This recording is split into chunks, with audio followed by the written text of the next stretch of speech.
Más del 10% de la población en México es mayor de 60 años, es decir, poco más de 13 millones de personas pertenecen a este grupo vulnerable.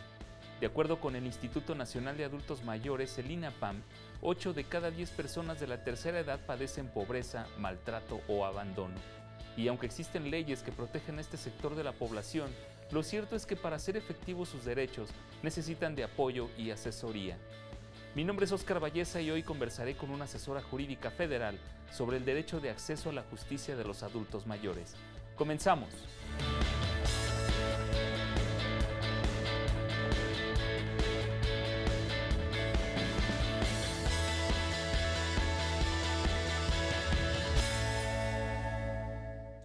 Iniciamos con Te Defendemos. Quiero dar la bienvenida al estudio a Miriam Saraí García Martínez. Ella es asesora jurídica en el Instituto Federal de Defensoría Pública.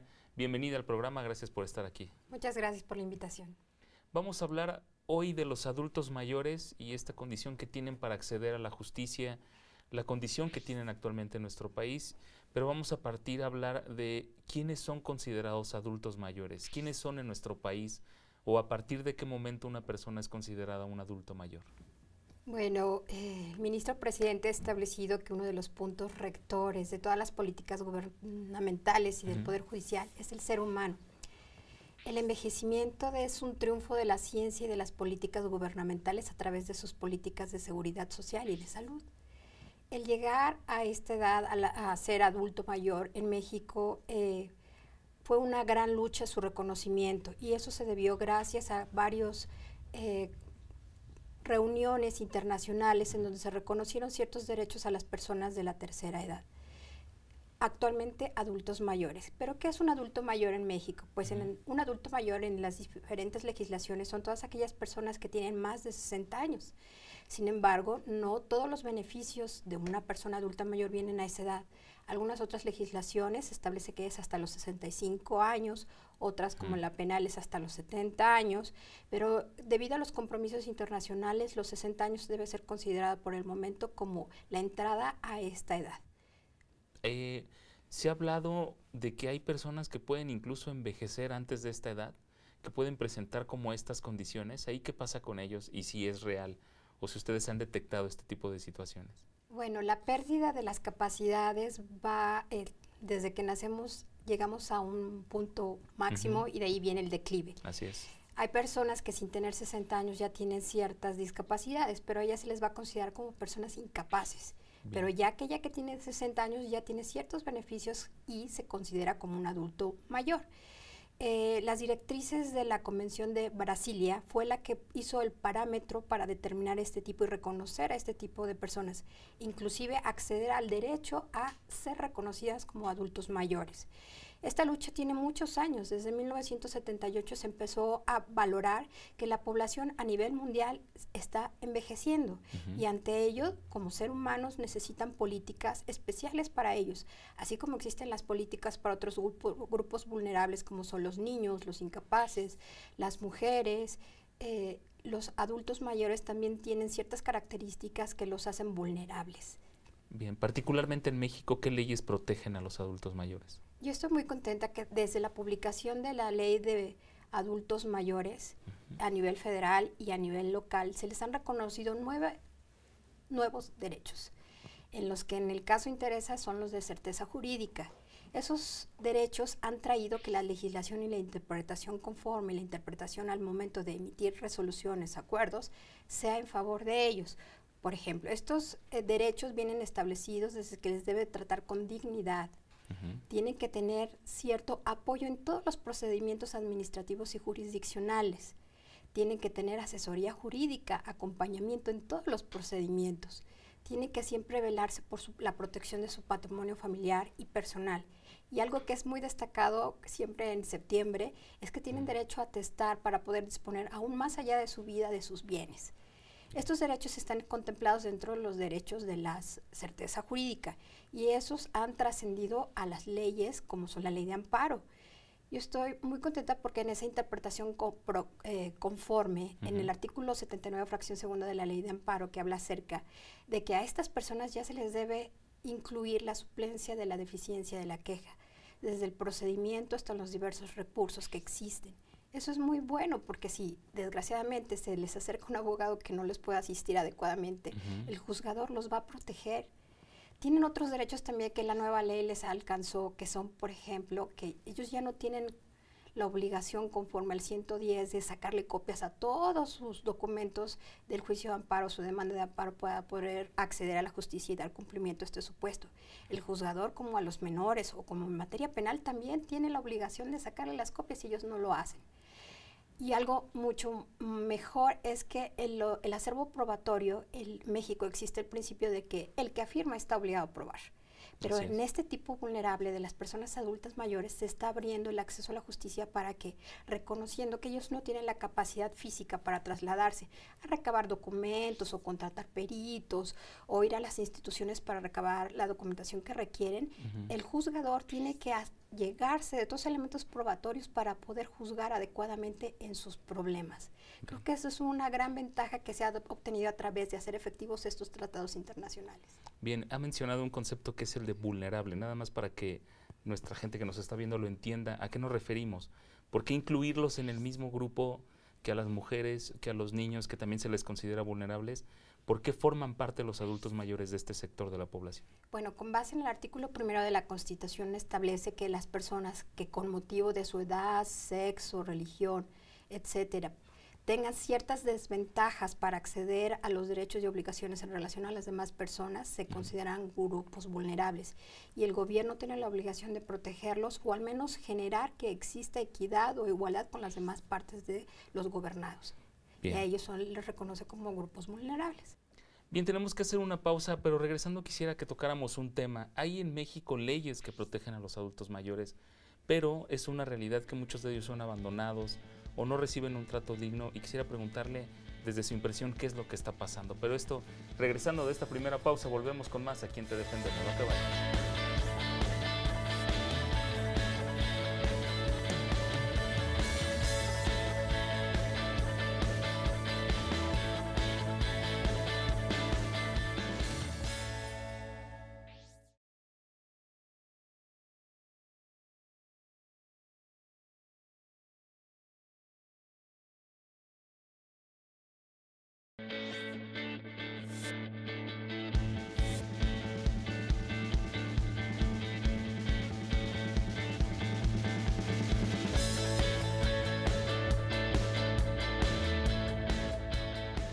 Ya regresamos, seguimos conversando con la asesora jurídica federal Miriam Saraí García Martínez sobre el acceso a la justicia de los adultos mayores, y con la pregunta que nos fuimos antes del bloque. Hay leyes, y nos las acaba de mencionar, que protegen a los adultos mayores, pero ¿qué pasa? O sea, ¿por qué todavía siguen enfrentando discriminación, a veces abandono? ¿Qué es lo que pasa desde su punto de vista? Bueno, hay una cosa cierta, como referíamos, el envejecimiento de las poblaciones es un triunfo de las políticas gubernamentales y también un triunfo del avance de la medicina. Anteriormente el nivel de expectativa de una persona era muy bajo y ahora pues ya los promedios han incrementado y con ello todas las políticas, pero no puede dejarse reconocer que con la medida del avance de los años se pierden ciertas capacidades, inclusive la de ejercicio. En este caso, preocupados, los gobernantes han establecido medidas de protección a ellos. Yo espero que en un futuro inclusive la justicia sea hasta su domicilio, porque para ellos trasladarse es muy complicado. Pero podemos hablar acerca del Poder Judicial, donde todos sus edificios han sido implementados para poder albergar a estas personas. Uno de sus derechos es a que sean tratados con dignidad y con agilidad jurídica. Eso significa que deben de ser atendidos lo más pronto y en instalaciones adecuadas para ellos, con servicios sanitarios, rampas y lo más pronto posible. Esos son parte de los derechos que ellos han ganado. Ahora bien, las legislaciones que han cambiado todas han sido ya en protección de ellos y sobre todo reconociendo la disminución de sus capacidades. Bien. Los asesores jurídicos federales, inclusive reconociendo esta vulnerabilidad, ahora somos sus representantes especiales a nivel juicio de amparo, y a nivel local tienen a los defensores locales para defenderlos, aun cuando su voluntad está involucrada con los intereses de sus hijos, de sus familiares, inclusive para pedir pensiones alimenticias cuando son abandonados. Esperemos que en un futuro inclusive tengamos mayor equipo y mayor infraestructura para poder ir hasta su casa a recabarle todo lo que necesita para hacer valer y hacer efectivos todos sus derechos. Sí, sin duda, es un buen deseo. ¿Podría platicarnos algún asunto? ¿Qué tipo de asuntos les llegan al instituto? ¿Qué problemática presenta un adulto mayor?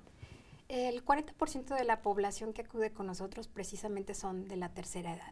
Nosotros estamos encargados de llevar todos los sistemas de seguridad social. Ellos acuden con la finalidad desde obtener una pensión, mejorarla, también algunos beneficios sociales, obtener el ejercicio del derecho a la salud, inclusive el derecho a estudiar, que ya les fue reconocido, a sus libertades sexuales también es muy importante. Solo por mencionarlo, el artículo 57 que estuvo vigente de la ley del ISSSTE, que habla acerca de cómo debe incrementarse una pensión a un pensionado, en el parámetro que fue de 1993 al último día del 2001, estuvo limitado que el incremento se debía dar conforme al incremento del salario mínimo. Gracias a estos nuevos elementos innovadores y estos tratados, se ha logrado establecer que aquí aplicaría el principio de retroactividad en beneficio. La nueva ley establece que el incremento es con base en el índice nacional de precios al consumidor, que resulta un mayor incremento que aplicar el salario mínimo. Y el que a nivel criterio de la Corte se establezca esta situación es un gran avance para estas personas que se habían quedado atoradas sin poder obtener un beneficio real en el incremento de sus pensiones, que se fue congelando. Otro que a mí me parece súper interesante es acerca de que, reconociendo sus derechos sexuales, una persona adulta puede casarse y el sistema de seguridad social va a protegerlo no solo a él, sino a su esposa, porque llegó un momento en que la gente de la tercera edad no tenía derecho a poder contraer matrimonio porque se estimaba que él ya no tenía esos derechos. Entonces, el que se le reconozca, pues es muy bueno. Cuando una persona también de la tercera edad, pues está en situación de calle o desgraciadamente a su imposibilidad de trabajar cotidianamente, el sistema ha traído nuevos elementos de reconocimiento, nuevos programas que salen anualmente para poderlos apoyar en cuestiones alimentarias, de medicamentos, e inclusive, no vayamos más lejos, por ahí un personaje muy famoso hace poquito que está interna temporalmente en un hospital, y ya quiso hacer uso de estos beneficios, pero ahí también tenemos las excepciones, ¿verdad?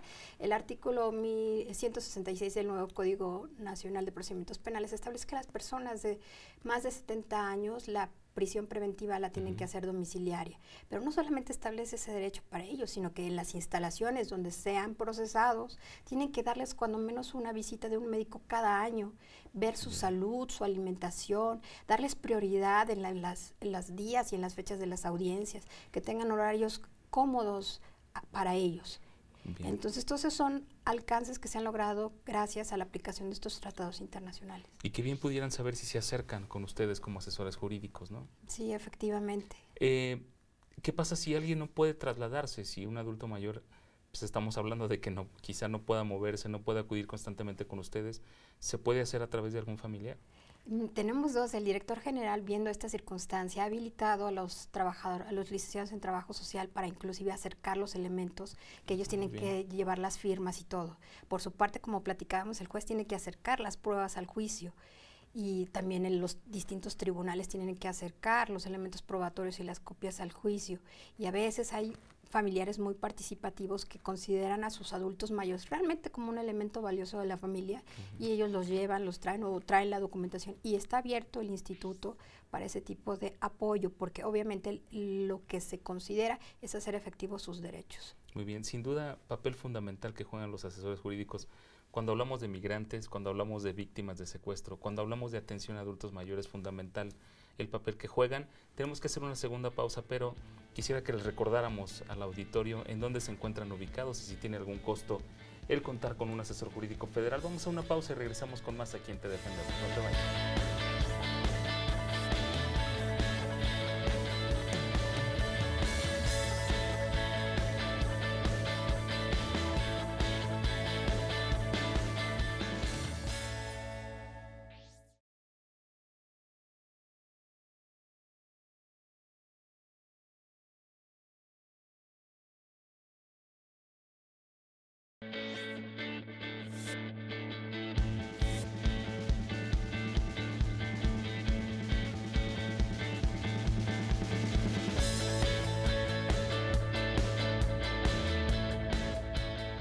Ya regresamos, este es el último bloque de Te Defendemos. Seguimos conversando con la asesora jurídica federal Miriam Saraí García Martínez.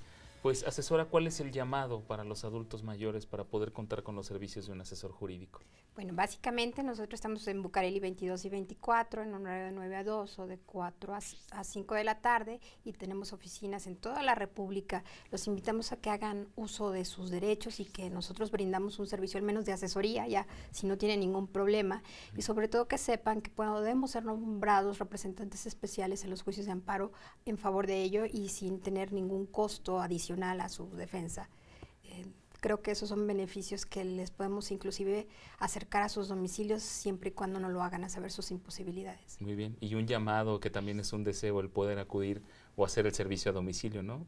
Sí. Particularmente para este sector de la población. Sí, efectivamente, ¿no? Porque para ellos es muy difícil trasladarse en el transporte público, ya no pueden manejar muchos de ellos. De acuerdo. Pues tenemos algunas preguntas del público, pero antes de ir con ellas, vamos a ver cuál es la situación de los adultos mayores aquí en nuestro país. Regresamos, es muy rápido.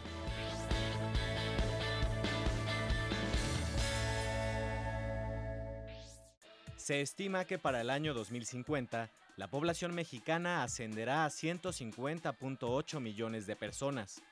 La esperanza de vida en promedio será de 79.4 años, la más alta de la historia. Sin embargo, los ancianos tienen el índice de desarrollo social más bajo en el país, lo que se traduce en pocas posibilidades de tener una vida digna. 16% de los adultos mayores sufre algún grado de abandono y maltrato como golpes, ataques psicológicos, insultos o robo de sus bienes. 3 de cada 4 varones de entre 60 y 64 años trabajan. 1 de cada 4 adultos mayores de 80 años percibe un sueldo por debajo del salario mínimo. Para 2025, se estima que la cantidad de adultos mayores en el país aumentará 17.2%. Pues eso es en general la situación de los adultos mayores en nuestro país, y a propósito hay algunas preguntas del público relacionadas. La primera es de Carlos Hernández, nos comenta que su padre de 80 años de edad se encuentra involucrado en un juicio de interdicción propuesto por sus hermanos para tomar la administración de sus bienes. Él se siente bien y no desea ser declarado interdicto. ¿Quién puede representarlo? Bueno, en primera instancia, el juicio de interdicción se lleva ante los juzgados familiares de los distintos tribunales de la República. Cada uno de los tribunales cuenta con defensoría gratuita. En ocasiones, la defensoría gratuita va para los hijos y no para la persona que va a ser declarada interdicta. Okay. La interdicción es un procedimiento para retirarles, quizá temporalmente o definitivamente, su capacidad de ejercicio. Este tipo de procedimiento, cuando involucra ya conflicto entre los posibles herederos, los posibles familiares, genera que vayan a otras instancias como el juicio de amparo. En el juicio de amparo nosotros regularmente somos nombrados representantes para cuidar sus derechos. Como decíamos, dentro de los derechos que se implementaron con la nueva ley, están los de certeza jurídica y entre ellos de la protección de su patrimonio. En los juicios de interdicción siempre está involucrado su patrimonio y ahí es que nosotros jugamos un papel importante. Se ha establecido varias contradicciones entre si tienen derecho o no a ser asistidos desde inclusive los inicios de los procedimientos administrativos, pero ya se llegó a la conclusión de que desde ahí tienen que ir acompañados y no vayamos más lejos. En el juicio de amparo nosotros los representamos. Muy bien, ahí está la respuesta para Carlos Hernández. Hay otra llamada de Chelita Cisneros, así nos comenta. Tiene 70 años de edad, ejerció la licenciatura en Derecho, escuchó el programa y le interesó muchísimo. Pregunta qué beneficios adquirieron las personas de la tercera edad en el amparo con las reformas sufridas el 3 de abril de 2013. Creo que recapitulando un poquito lo que hemos platicado, en la fracción segunda del artículo 79 los incluyó ahí para la suplencia de la deficiencia de la queja, es decir, si hay alguna anomalía en la redacción de sus conceptos de violación o agravios, el juez puede suplirlos. También les pueden ayudar con la implementación de copias para correr traslado a las partes o acercar al juicio las pruebas necesarias para su defensa, eso sin considerar que también tienen derecho a un trato digno, no solo en las instalaciones, sino como se va a llevar a cabo el procedimiento, que sea ágil y lo más pronto se dicte a sentencia. De acuerdo. Eso en materia de amparo, ¿verdad? Con base en la pregunta. Así es. Hay otra llamada, es de Benito Rodríguez, tiene 64 años de edad, es pensionado del Instituto de Seguridad y Servicios Sociales de los Trabajadores del Estado, el ISSSTE. Nos comenta que hace un par de meses contrajo matrimonio civil. Si fallece en próximas fechas, nos pregunta, ¿su cónyuge puede obtener una pensión de viudez? Legalmente, no. Qué interesante pregunta. Uno de los beneficios o derechos que se adquirieron de las personas de la tercera edad es sus derechos sexuales, y entre ellos contraer matrimonio. Anteriormente el ISSSTE consideraba que era un fraude de la nueva esposa o del nuevo esposo contraer matrimonio si éste se moría después de que tenía 55 años de edad y el matrimonio no tenía una duración de un año, o cualquier edad, pero que cuando falleciera el trabajador o pensionado no tuviera más de 6 meses de antigüedad del matrimonio. A través de una conquista vía amparo se logró revertir esta circunstancia y se declaró inconstitucional el artículo 136 de la ley del ISSSTE, y con ello, si acceden al amparo, pueden sus beneficiarios o sus viudas o viudos acceder a una pensión por más que el matrimonio haya sido una persona de la tercera edad y una persona que su matrimonio haya sido de una duración corta al momento de su muerte. Ok, pero si algún adulto mayor quiere gozar también de este beneficio, tiene que ser vía amparo. O sea, ¿la ley del ISSSTE aún no lo permite? Vía legalidad no lo permite, tienen que acudir al amparo. Algo similar también pasa con la ley del Seguro Social. Los varones no tienen derecho a la pensión de la trabajadora mujer. Y también es otra conquista que se ha ganado gracias a que se ha implementado los tratados internacionales que México ha suscrito. Sí, le ponen más requisitos al varón, ¿no? Sí, en la ley del Seguro Social, sí. De acuerdo. Tenemos otra llamada más, es de Eduardo Armenta. Refiere que cuenta con 70 años y que con motivo del año lo dieron de baja del programa de pensión para adultos mayores de la Secretaría de Desarrollo Social. ¿Qué puede hacer? Nos pregunta. Tenemos un gran número de población de este tipo de personas. El programa es anual y con motivo de que cada año tienen que renovar sus derechos, a veces los dan de baja indebidamente. Muchos de ellos solamente tienen este ingreso anualmente. Nosotros, a través de la vía de amparo o petición, les ayudamos a solucionar estos problemas. Los invitamos a que se acerquen. Muy bien, nos da tiempo de una llamada más, es de Arturo Rosales. Comenta que se encuentra enfermo, pero el Instituto de Seguridad Social para las Fuerzas Armadas Mexicanas le programó su cita hasta dentro de un año. Cuenta con 85 años de edad, para esa fecha tal vez ya no se encuentre, así nos dice. Pregunta qué puede hacer para agilizar la intervención quirúrgica. Bueno, a través del ejercicio del artículo 4, el derecho a la salud, y con base en el nuevo artículo 5 de la ley de adultos mayores, también tienen derecho a la salud de ellos, no porque ya estén grandes, debemos darle menos medicamentos para que se mueran más pronto, o mandarle sus fechas de sus intervenciones quirúrgicas o procedimientos lejanos para que ya no tenga que gastar el presupuesto en ellos. No. A través de la vía de amparo o a través de una queja administrativa directamente en el organismo puede obtenerse que se adelanten considerando su edad. Muy bien, pues muy interesantes estos temas. Le agradezco mucho que haya estado con nosotros. Muchas gracias. Al contrario, ella es Miriam Saraí García Martínez, asesora jurídica federal. Gracias por haber estado con nosotros. No, al contrario, muchas gracias por la invitación. Al contrario. Y a ustedes también les agradezco el favor de su atención. Los espero la próxima semana con más temas jurídicos, con lenguaje coloquial aquí en Te Defendemos. Gracias al equipo de producción que hace posible este programa. Mi nombre es Óscar Valleza y te invito a seguir en la señal del canal judicial. Hasta la próxima.